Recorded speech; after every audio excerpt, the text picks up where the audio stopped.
at any point. Per House Resolution 5, each standing committee is required to hold a hearing at which it receives testimony from members, delegates, and the resident commissioner on proposed legislation within its jurisdiction. Today, we're fulfilling that requirement and look forward to hearing from members who wish to appear before the Committee on Homeland Security. I'm very proud of the work this committee has accomplished this year to date. We have held over 40 hearings ranging from threats in the Middle East to cyber workforce challenges to the crisis at the southwest border. We have also moved significant legislation through the committee and even through the House. I appreciate the hard work of majority and minority members as well as the staff from both the majority and minority who have all worked to make this year an incredible success, and I look forward to having a productive 2024. With that, I'd like to yield to the ranking member. No. Other members of the committee are reminded that opening statements may be submitted for the record. I am pleased to have several members appear before the committee today. We will proceed with panels of 3. Witnesses are asked to keep their statements to 5 minutes, and if committee members have questions, we will adhere to the committee's 5-minute rule. I'm pleased to welcome our first panel. From the great state of Oklahoma, we have Mr. Kevin Hern and Ms. Stephanie Bice. And Mr. Hern, Congressman Hern, you're recognized. Thank you, Mr. Chairman. Thank you for the opportunity to speak in front of this committee today. I was the first member of Congress to call for Secretary Mayorkas to resign in February of 2022.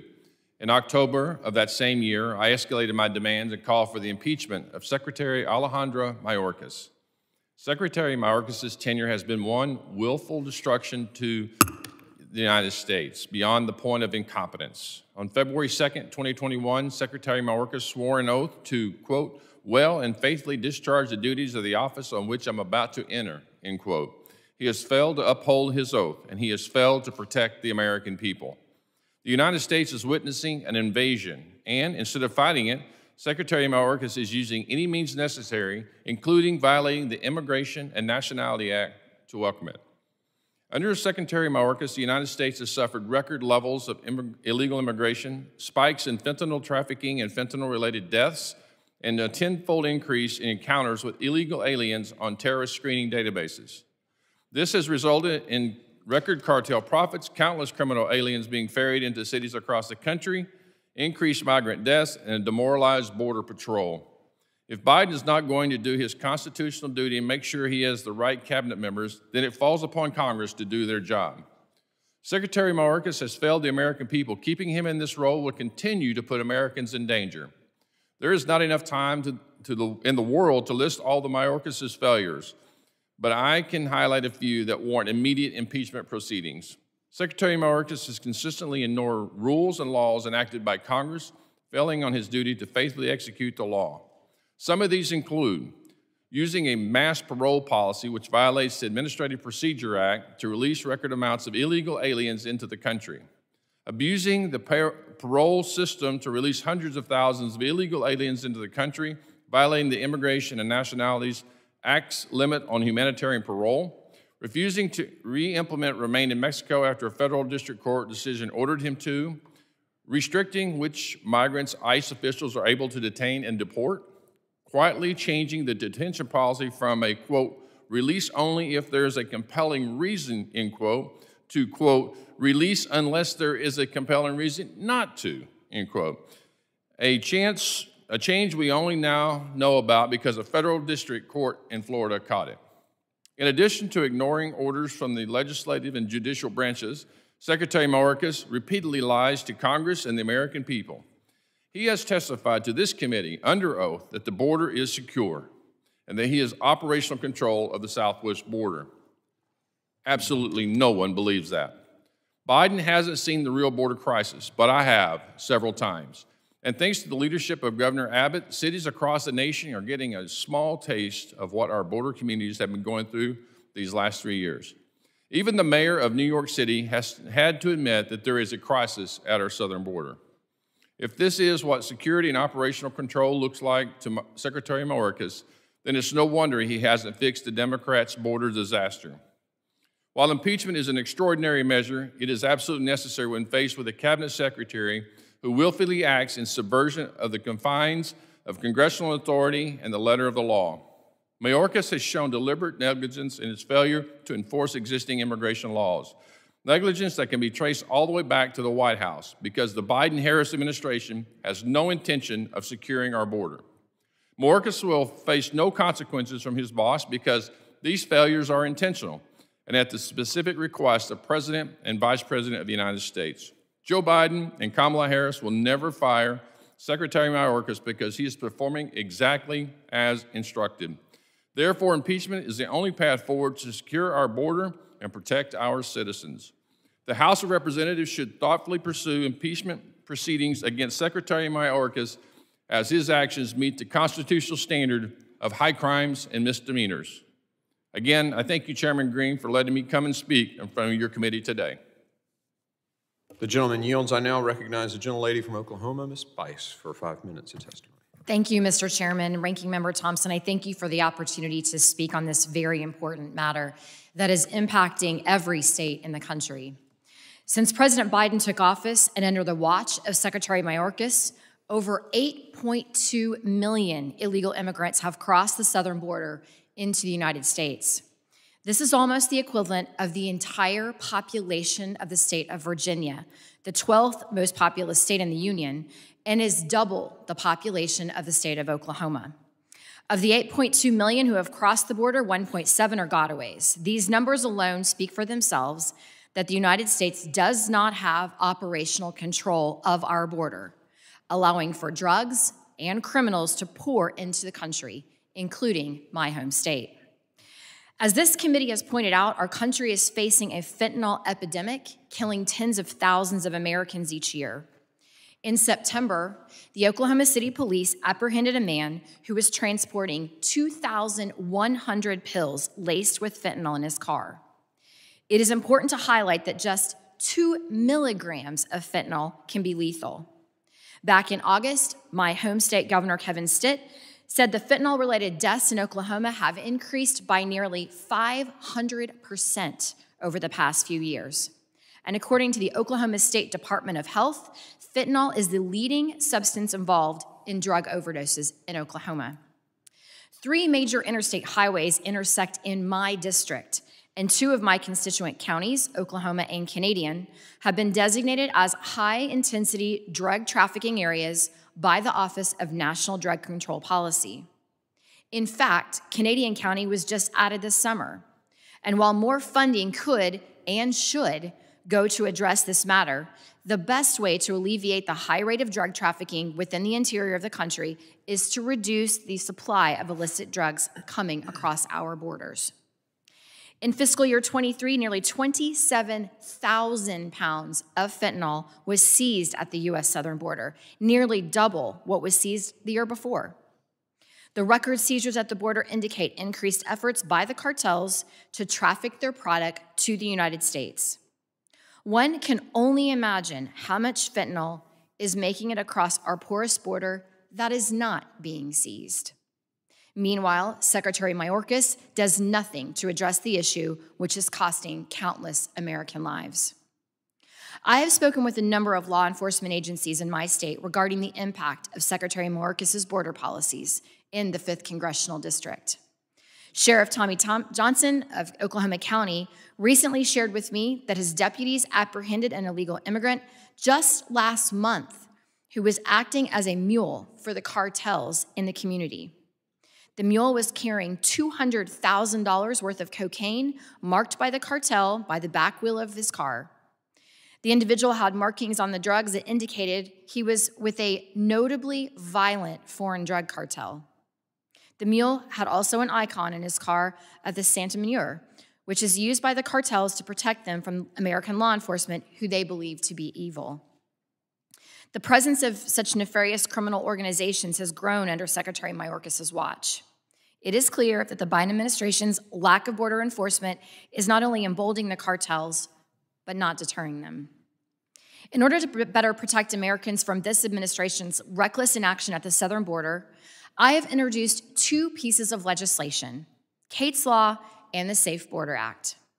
I, alongside Senator Cruz, introduced Kate's Law to amend federal law to impose a mandatory minimum sentence of 5 years for any person who has multiple convictions or a conviction for aggravated felony who enters the country illegally. This bill is named after Kate Steinle, a 32-year-old woman who was tragically shot and killed by an illegal alien who had several felony convictions and had been deported 5 times. I also introduced the Safe Border Act, which directs FEMA to establish a temporary program to assist those living in direct proximity to the southern border, to strengthen the physical security of the property they own, and to provide modest compensation for landowners who experience loss or damage. I'm also appreciative of this committee's work to protect Americans by putting major portions of H.R. 2, which would implement common sense, practical, and time-tested measures to secure our border. Mr. Chairman, it is the foremost duty of government to protect its citizens against the harm to one's life, liberty, and property. And when applying this standard to our nation's borders, this administration is failing.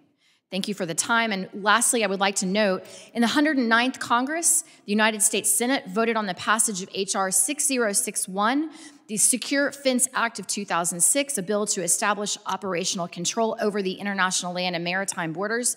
And notable individual senators voting yes included President Joe Biden, former President Barack Obama, and current leader of the Senate, Chuck Schumer. And with that, I yield. The gentlelady yields. I now recognize the gentleman from New Mexico, Mr. Vasquez. Thank you, Chairman Green, for holding this hearing and for the opportunity to discuss one of my top policy priorities.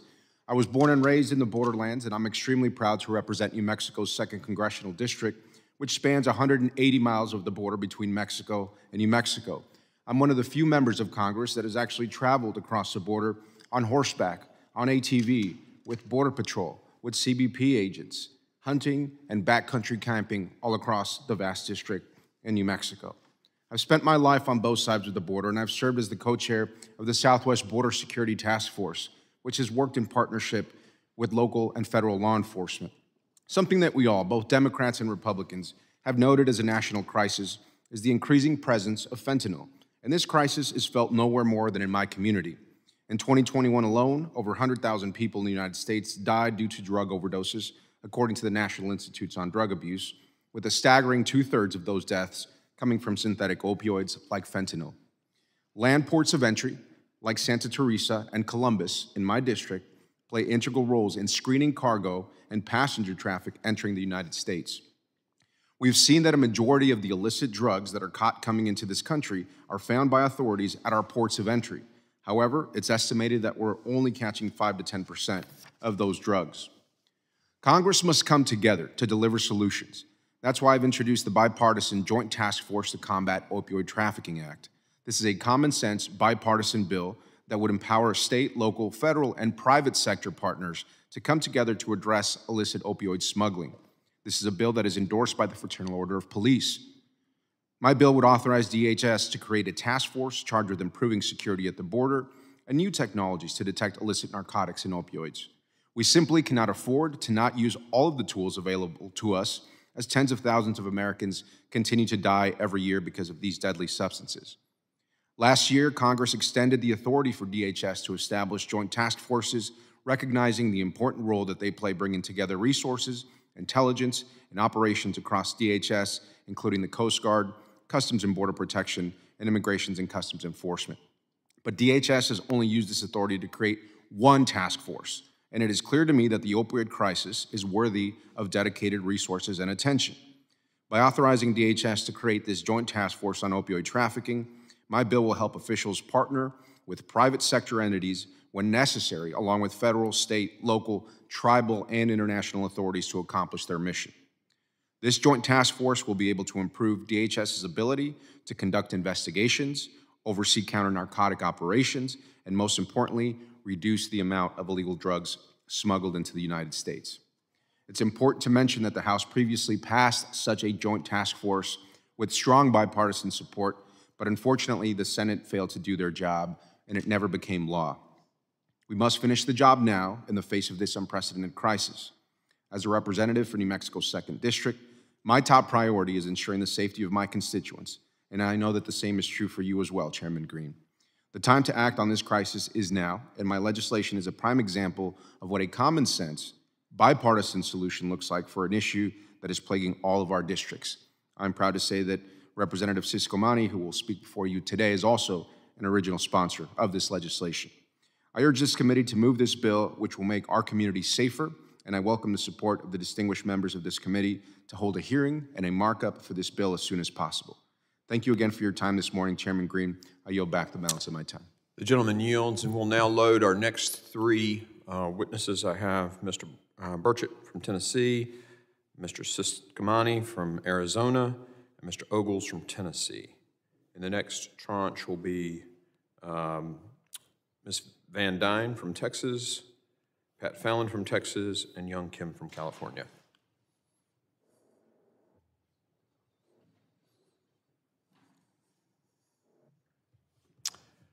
I now recognize my colleague from Tennessee, Mr. Tim Burchett, for 5 minutes of testimony.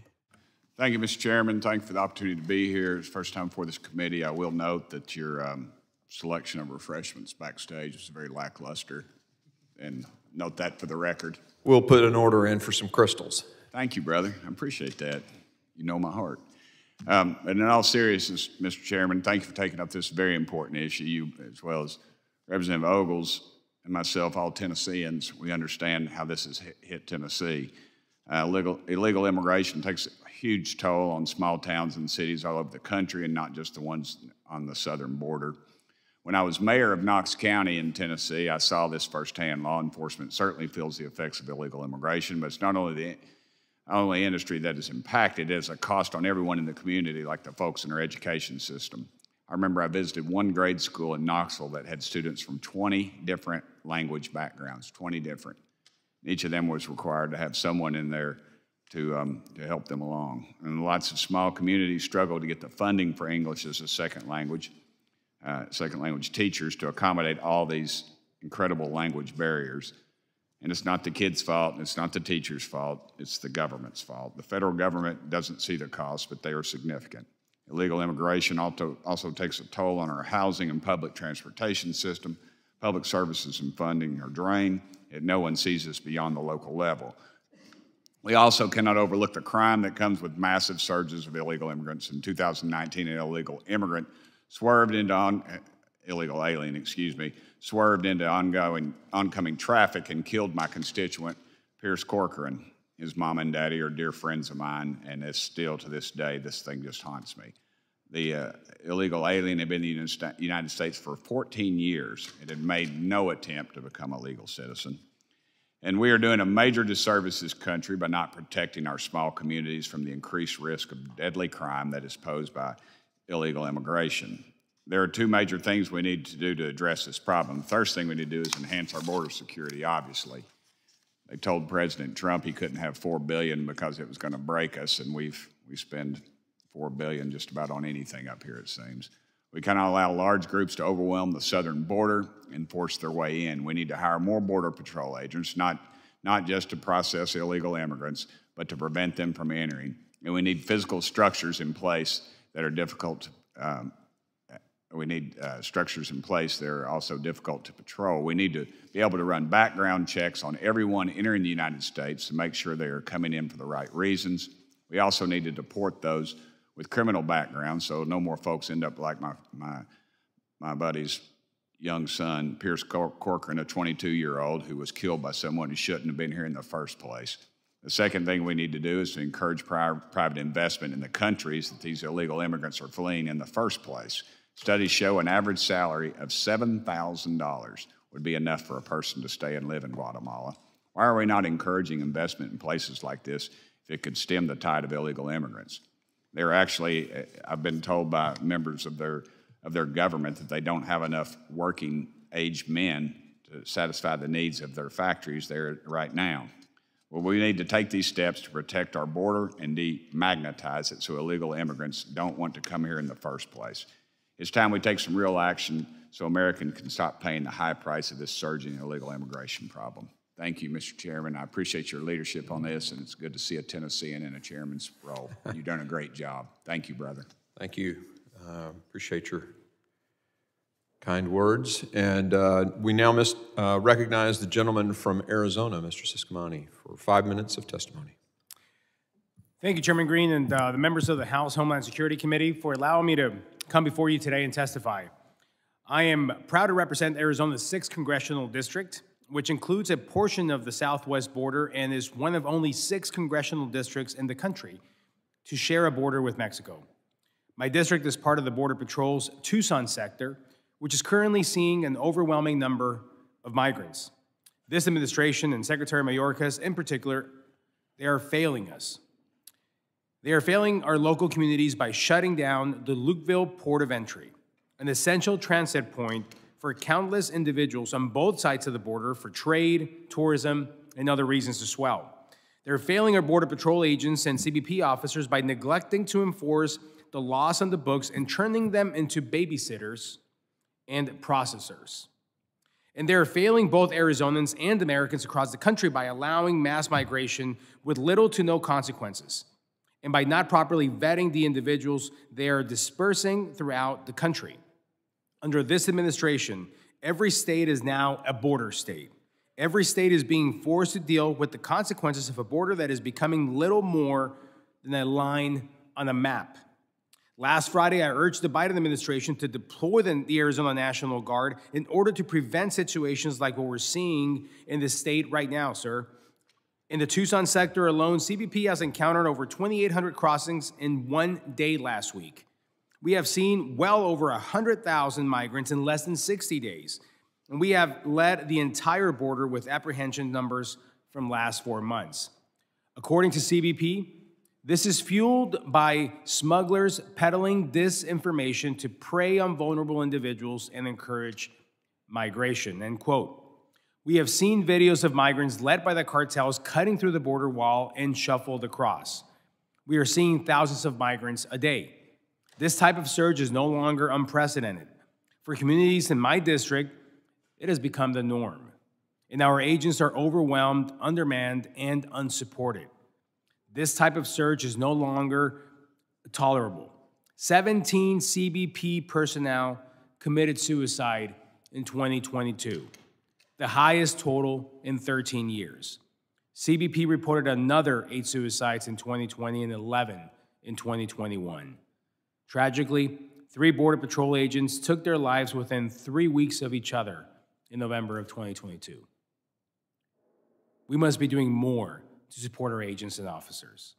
Moreover, our local communities become forced to bear the brunt of this problem, and the closure of the Lukeville is a graphic illustration of this. This relatively small port is vital for the unincorporated community of Ajo, Arizona, and shutting it will impact ports, and it has been impacting ports in Nogales and San Luis, Arizona. This is a federal problem and deserves a federal solution. We need to enact serious policy changes, which have been seen to work in the past, such as MPP, asylum changes, holding migrants in federal custody, repatriating migrants, and signing agreements with Central American countries in order to curb the flow. Secretary Mayorkas changed many of these policies, and he needs to be held accountable. One bipartisan policy change I am here to advocate for is my bill, H.R. 5590, the Border Enforcement, Security, and Trade, or BEST, Facilitation Act of 2023. This bill will support border law enforcement by providing additional personnel to scan cargo for illegal drugs and guns or human smuggling. This bill creates positions within CBP that are called image adjudicators, who will review and assess scans of cargo images and either recommend entry to the primary inspection CBP officer or refer for further inspection any cargo they suspect may have illegal or illicit items.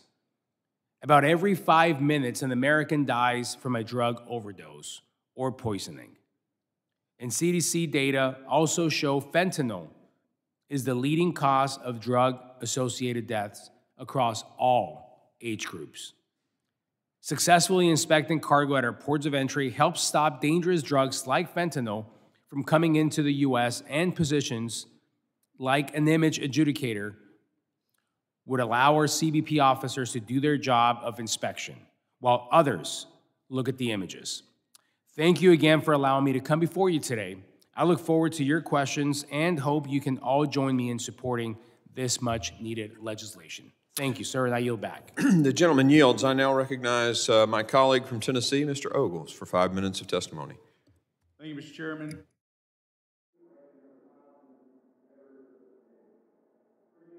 American people have witnessed record-breaking numbers of illegal alien apprehensions across the southern border, increased instances of human trafficking and sexual assault, and the continued unfettered flow of opioids, including fentanyl, into our communities.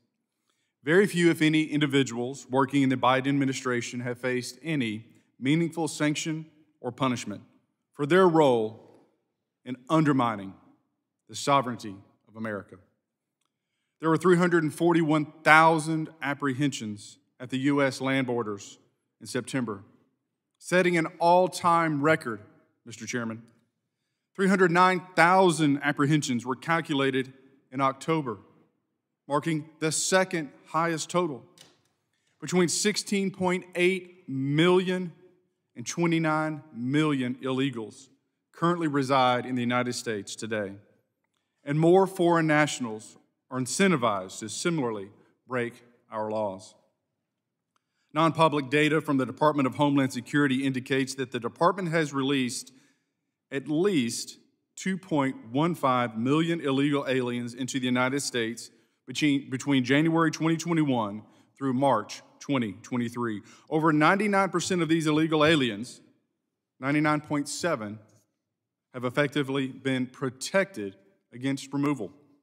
While this administration continues to subsidize lawbreakers, our fellow citizens are forced to bear the consequences.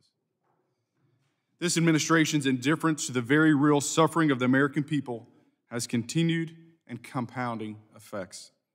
My constituents inform me daily of the impact of Joe Biden's open border agenda on their families and communities.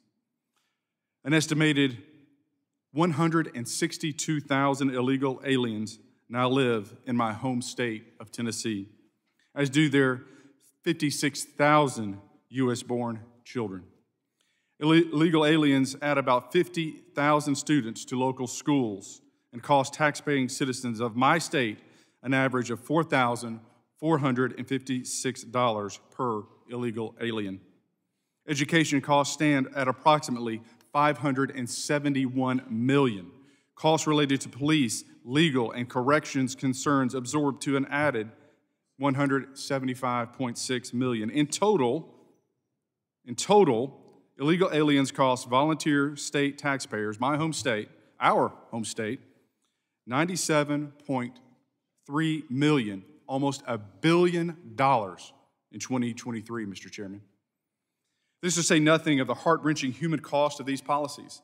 Overdose deaths in Tennessee have increased by 200% over the last 5 years, driven in part by nearly doubling of fentanyl seizures at the southern border from FY22 to FY 2023.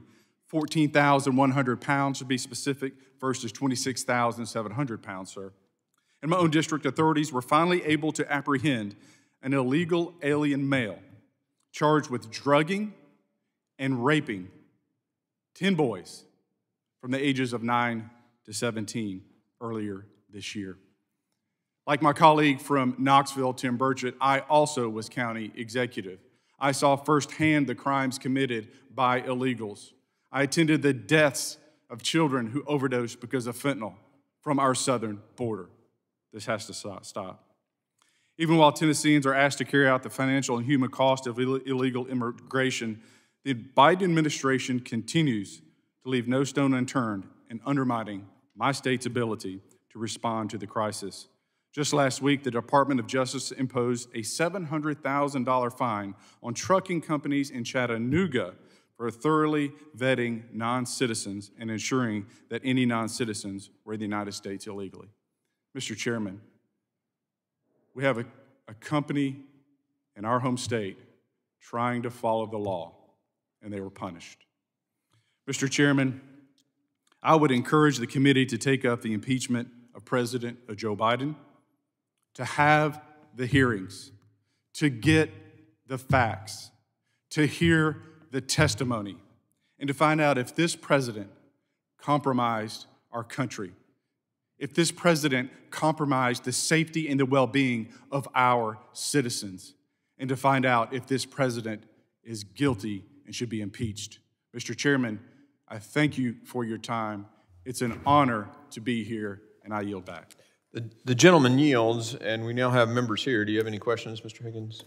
I have a comment, Mr. Chairman, if I may. Certainly. I thank the gentleman for appearing before us today. And regarding your final questions about our inaugurated president, I would say the answer is yes, yes, and yes. Yes, sir. I concur. The gentleman yields. That completes this panel. We'll load our next set of panels. And our next group is Congresswoman Van Dyne from Texas, Congresswoman Young Kim from California, and Mr. Pat Fallon of Texas.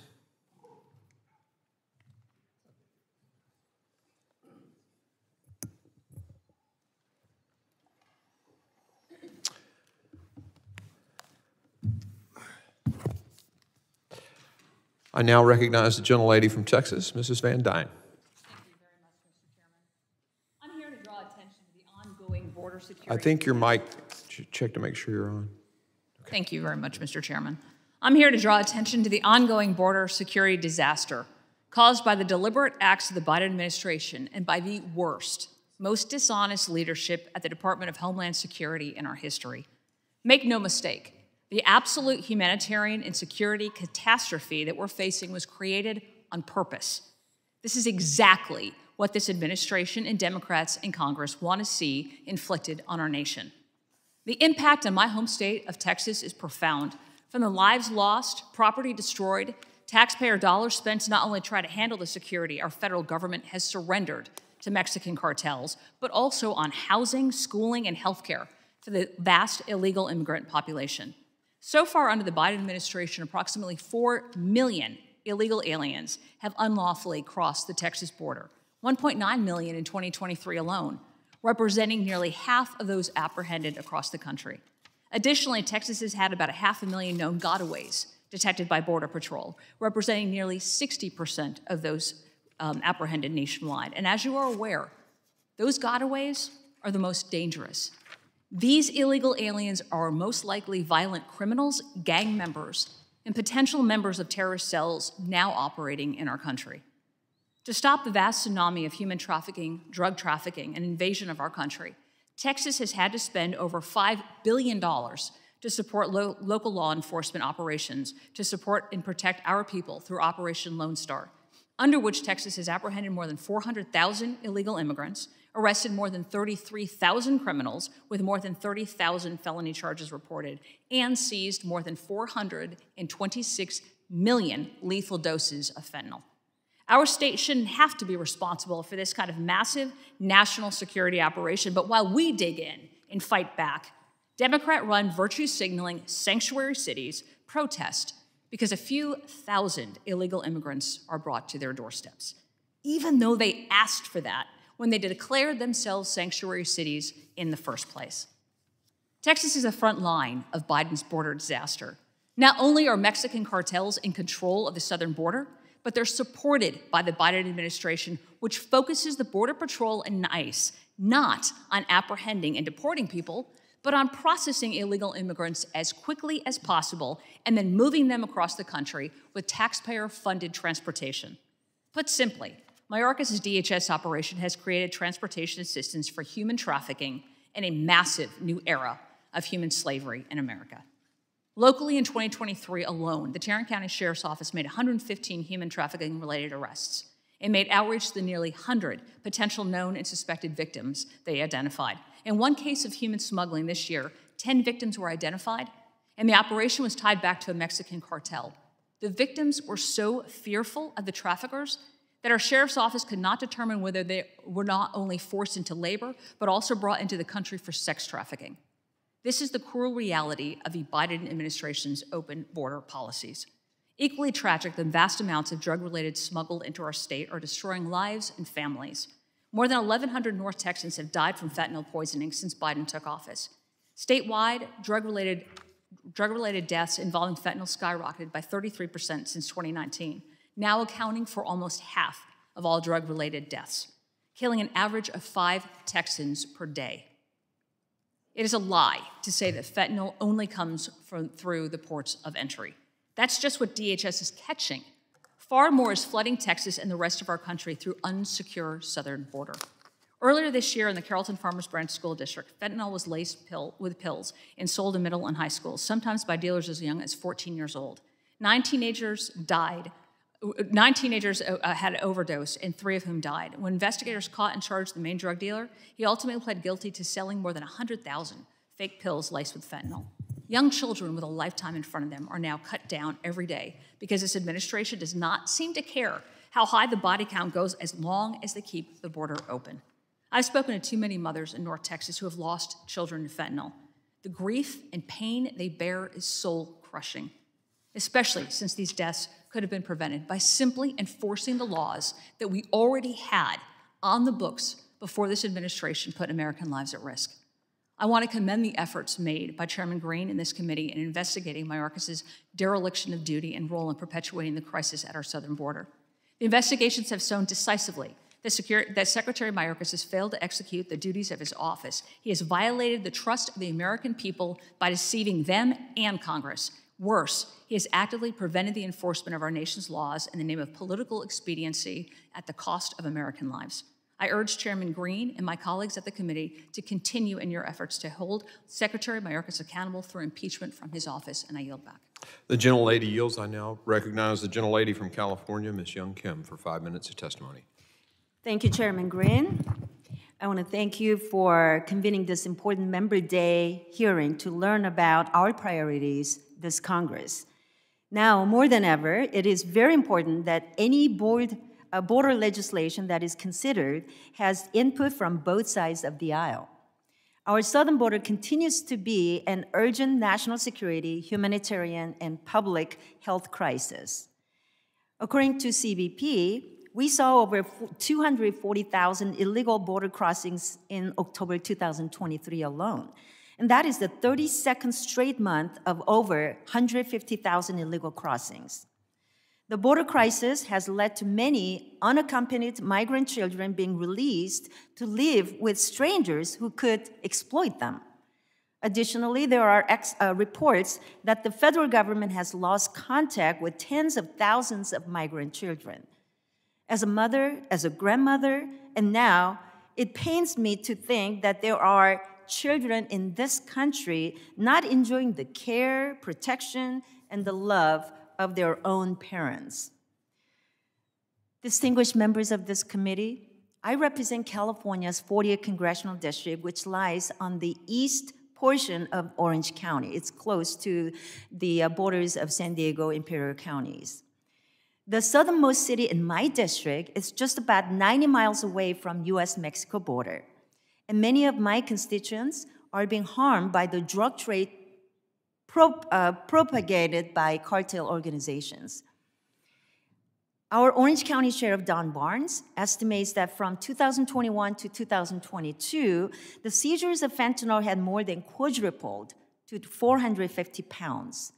And the Orange County Sheriff's Office also seized more than 405,000 pills suspected of containing fentanyl in 2022, and that's 25 times the amount seized in 2021.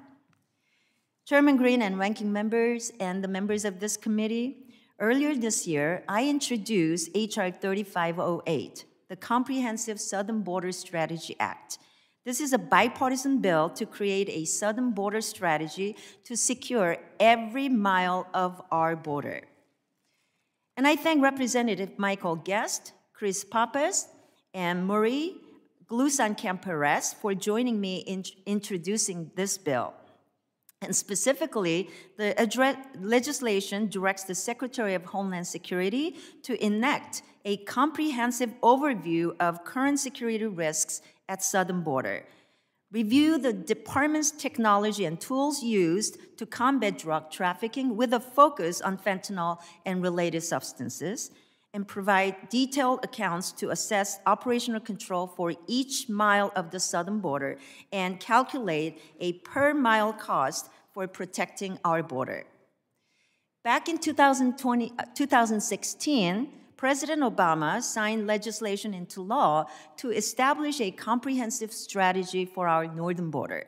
So why can't we act to do the same with our southern border? I urge this committee to seriously consider my bipartisan legislation, H.R. 3508, for markup. While my bill is no silver bullet to solving the border crisis, the legislation will allow us to take an important strategic step to protect our southern border. And I look forward to working with you and the committee to get this bill signed into law. Thank you for this opportunity to speak before this committee, and I yield back the balance of my time. The gentlelady yields, and I now recognize the gentleman from Texas, Mr. Pat Fallon. Good morning, Chairman Green, and I want to thank you all and appreciate the opportunity to come and testify today. I think we should ask ourselves one very important question, basic question. Is the border secure? It's a binary choice. Is it yes or no? In a recent poll, 71% of Americans did not think the border was secure. I don't think this issue can be ignored any longer, unless, of course, your name is Alejandro Mayorkas, because he has testified on multiple occasions that he believes the border is secure. And in fact, in this very committee on September 22nd, 2021, he said, and I want to get this right by quoting him, that the border was, in relation to the southern border, no less secure than it was previously. That's an interesting statement. But is it true? So we have data, and it proves that to be patently false. Since Joe Biden took office, there have been more than 8 million illegal border crossings in his first 34 months in office. Compare that to the Obama administration, that was 1.36 million. Compare it to the Trump administration, it was 1.6 million. So it's 5 times worse than it was under the previous 2 administrations. Is that no less secure than it was previously? Let's look at terrorist watch list. Under President Trump, in his first 34 months, 11 people were apprehended that were on the terrorist watch list. Under Joe Biden, it was 280. A 2,500% increase. That, sir, is not no less secure than it was previously. How about fentanyl deaths? Fentanyl deaths in opioid deaths overall in 2018, we lost tragically 67,000 Americans. And in 2018, in 2022, that number was 107,000. So let's put that in some historical context here. During World War II, the largest conflict we were ever involved with, we took on Imperial Japan and Nazi Germany synchronously. We lost 302 Americans every single day. We are losing 293 Americans every single day to opioid overdoses. This is asymmetrical warfare being waged by the communist Chinese government. Most of the opioid deaths are from fentanyl. Almost all the fentanyl precursors are manufactured and made in China and then ferried through Mexico. So fentanyl deaths in 2018 were 31,000. In 2022, they were 73,000. That's a 235% increase. How about Chinese nationals crossing our southern border? In FY 2021, in FY 2019, there were 323 Chinese nationals across the southern border. Last fiscal year, it was 24,048. That is a 7,445% increase. So I can tell you in review what this is not. When you have total encounters going from 1.6 million to 8 million, a 500% increase, you have terrorist watch list apprehensions go from 11 to 280, a 2,500% increase. You have fentanyl deaths going from 31,000 to 73,000, a 235% increase. And you have Chinese nationals being apprehended, 323 to 24,048, a 7,445% increase. That is not no less secure than it was previously.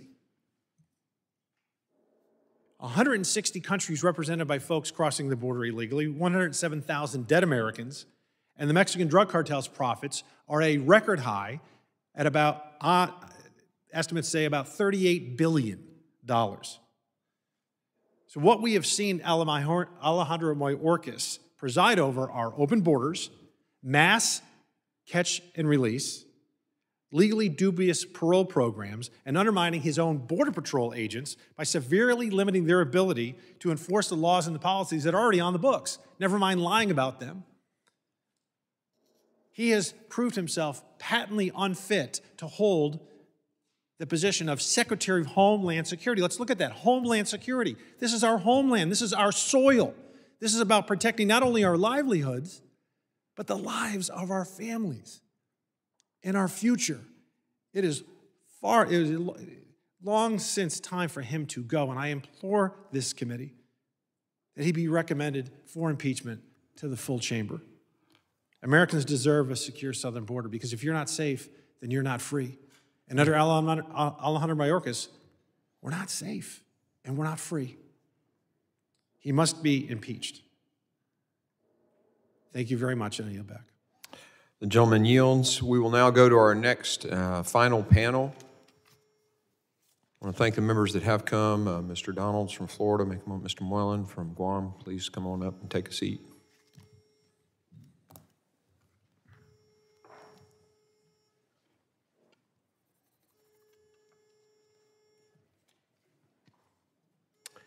I now recognize the gentleman from Florida, Mr. Byron Donalds, for 5 minutes of testimony. Thank you, Chairman. I appreciate the opportunity and members of the committee as well. Oh, sorry about that. Thank you, Mr. Chairman, for the ability to come and testify, members of the committee who are here in attendance. To get to the point, the purpose of being here is to discuss the border crisis and to make sure that the committee is aware of 3 relevant legislative initiatives that are coming from my office. The first is the Reform Immigration Through Biometrics Act. This is actually a piece of legislation that Mr. Higgins from Louisiana is a co-sponsor of. The second is the CPB Act, and the third is the Safeguard Americans from Intrusive Federal Data Collection Act. I represent Florida's 19th Congressional District, which covers Lee County and Collier County in Southwest Florida. The out-of-control border is impacting my district the same way it's impacting every district throughout these United States. In 2021, the top 2 destination states for apprehended migrants awaiting their parole hearing were Texas and Florida. Let me stress that again, Texas and Florida. When a migrant is released into our country, very rarely do they actually go for the subsequent immigration hearing. In 2019, over $2 billion in Florida alone was spent to provide illegal aliens with Medicaid, emergency health care, and schooling.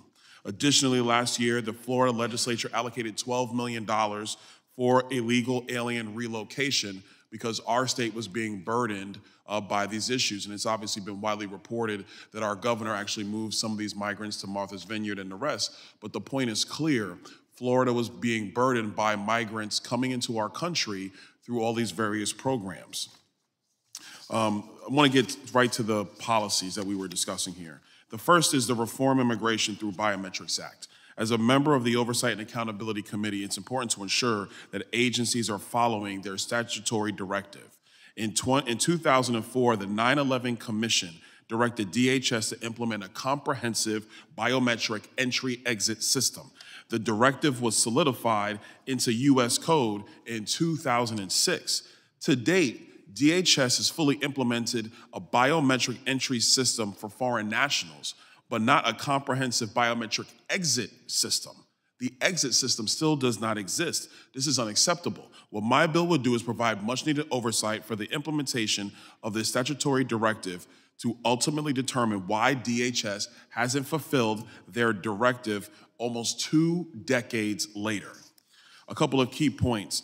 CPB has partially deployed a biometric entry-exit system at select airports and seaports and all pedestrian lanes at both borders. But a comprehensive biometric entry system is worthless without the exit system, as DHS must rely on estimates to determine whether individuals have overstayed their visas. Mr. Chairman, that's just not going to work. You're not going to have a sound process for managing visas in our country if we know when people come in, but we never know when they leave. And that's just a prudent thing to do for our country. The second bill is called the CPB Act. Its title is fully Corralling Aliens with Biometrics and Penalties Act. This bill will require all aliens participating in the Alternatives to Direction program to simply check in with their DHS secretary. If an alien fails to meet the obligation of checking in with the Department of Homeland Security, they are subject to immediate deportation. Why is this important? If you are coming in to our country, but you're not checking in with a relevant agent at the Department of Homeland Security, then there are serious questions about what you're doing in our country. This is a very simple thing. A couple of statistics. Currently, in the Alternatives to Detention program, there are 190,000 participants. In 2019, there were 101,000 participants. In 2015, there was 26,000 participants. There's been a 283% increase for use of this program. And so what this bill simply wants to do is ensure that people are checking in. The bill ensures that aliens are participating with the ATZ program, they maintain contact with DHS agents, and they are aware of what's happening with the current process of their immigration hearings. It provides much needed oversight. I think this is a key piece of legislation that we need to have move forward to help secure our nation. The last bill is very different from the other two. This is to safeguard Americans from intrusive federal data collection. Now, I'm a CLEAR member. A lot of members of Congress use CLEAR. A lot of citizens use CLEAR. CLEAR is a program that takes your biometric data and then it makes it easier for you to move through airport screening, so you don't have to go in the long line. If you're TSA pre-check, that's a different data set, but CLEAR allows you to use biometrics. This bill will prohibit the Department of Homeland Security from collecting biometric data on American citizens after a trial period in connected with one of these programs. Biometrics would definitely assist with combating illegal immigration and visa overstays, but biometric information collected against American citizens on a temporary basis should not be allowed, and it should not be retained by the federal government. In short, Mr. Chairman, I want to thank you for having this opportunity for members to come and provide different pieces of legislation that they feel will help this committee and help Congress do our job and secure this nation. And the last thing I will add, Joe Biden needs to secure the border, Mr. Chairman. Enough is enough. He can do it tomorrow. He could do it today. I'll help him write the executive order myself. And with that, I yield back.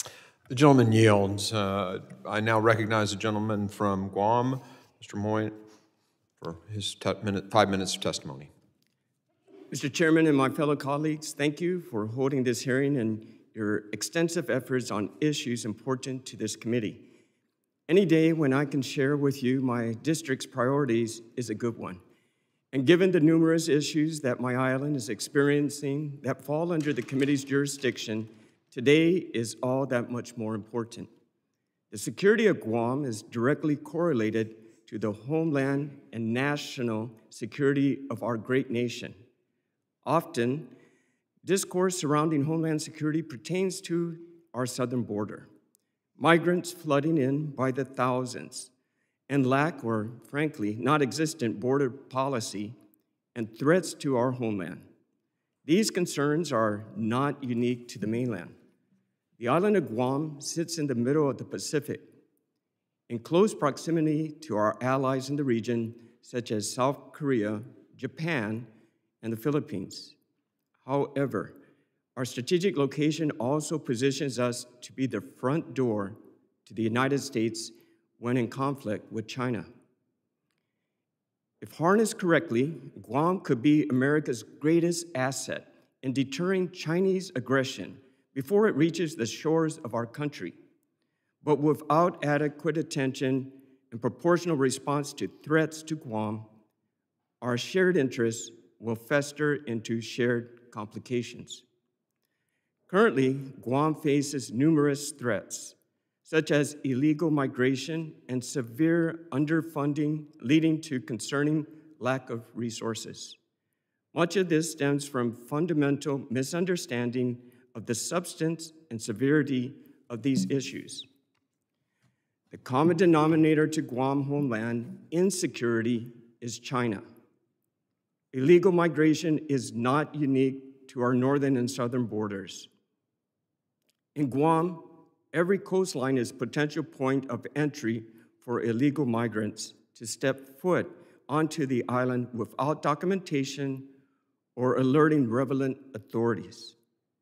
Given the presence of Andersen Air Force Base and many other military installations critical to our nation's defense, it is essential we do not allow free movement of migrants from the very nation we spend so much of our time here talking about.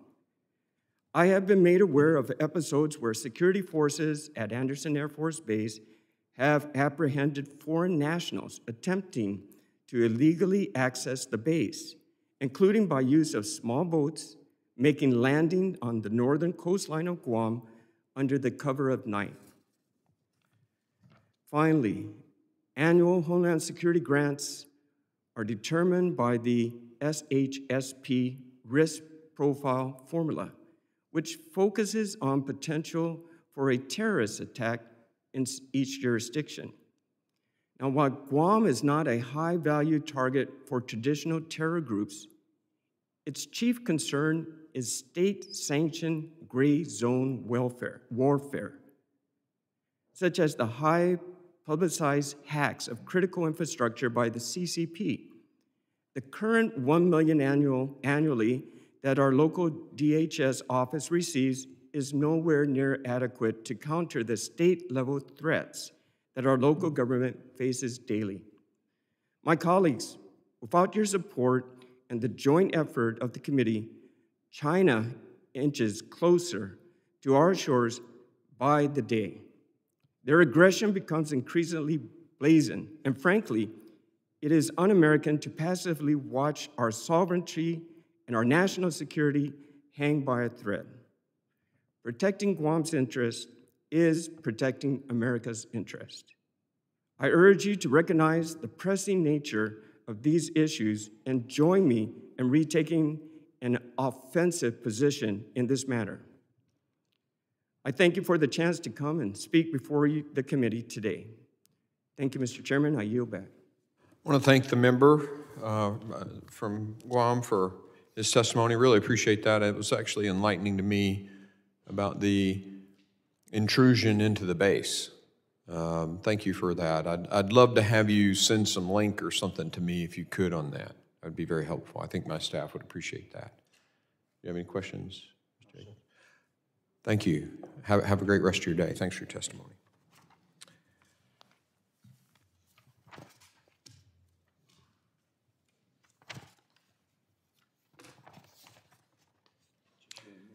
Yes, just me and you.